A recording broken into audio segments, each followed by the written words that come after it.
Alright everybody, I am back at you with another straight up review where I give you my pros, cons, and a verdict on recent games I've been playing, all in under 10 minutes. And tonight, we are reviewing the recent cat game that came out called Stray. I just got done finishing this game last night on stream, so I wanted to get my thoughts and opinions out in a quick video before I remove it from my library. So let's dive in. As for the pros, this game gets the cat movement down absolutely perfect in this game.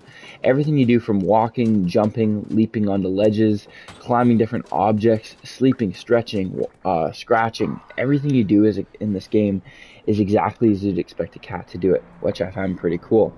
Even my mom, when she was watching the first 15 to 20 minutes of it or so, she mentioned probably about 5 times that this cat moves exactly like a real cat. So I don't know if they put this cat in a mocap suit or what, but this cat moves exactly like a real cat. So I think that's pretty cool. Next up, it's a very fresh idea. You know, a lot of these games these days, they feel very recycled and rewashed. And this game being a cat in an apocalyptic world getting separated from his friend group trying to get back to them, I find pretty cool. There's a lot of robots, sci-fi, and stuff like that. So I find that all pretty cool, and it's neat that they have a fresh idea, so you can't hate on that. Next up, it's a very interesting and original soundtrack in this game. You know, they have really cool, vibey electronic sounds that I haven't really heard much before in video games, and so I thought that was pretty neat. Nothing copyrighted will get you a strike on YouTube, like I've had many now, and so it's a plus right there. It's also very easy to navigate the controls and the inventory. Everything I learned probably within the first 30 seconds is all you really need. And I love when games do that because I don't like to spend too much time searching button mappings, controls, stuff like that. So I really appreciate when a game makes the controls not too complex at all and you can pick it up really quick. Or even if you have someone over, you can let them play. If they don't know how to play video games really generally, then they can just start right away and play. So I like that.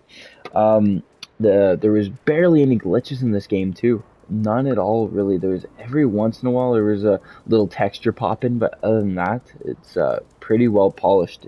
And graphics are the whole artwork in this game is really beautiful. I like what they did with everything here. The reflections in puddles. Whereas there's a spot over here somewhere. Where is it? Um, the all the reflections in this game are very well polished as well. I love the art style in this game. Also, I want to mention the PS5 haptics in this game is really neat. You can feel the cat's footsteps on certain surfaces when you are walking. You can feel the adaptive triggers. You can feel the scratching when he's on top, scratching on doors, and you know, all those little things add a really cool kind of extra bit, you know, to the game that I really appreciate.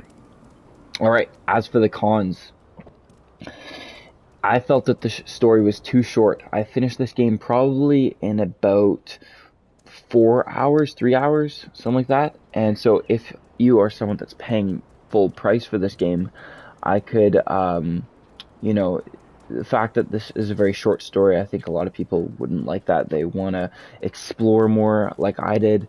And which brings me to the next point, exploration in this game. So there is some levels in this game where there is amazing exploration, like this one here. This is around the first 30 minutes in the game, and this is the slums area, and you can explore anywhere you want. You can go into any of these buildings. There's a lot of buildings up there you can go into, different stores, different things like that. You can all explore at your own will.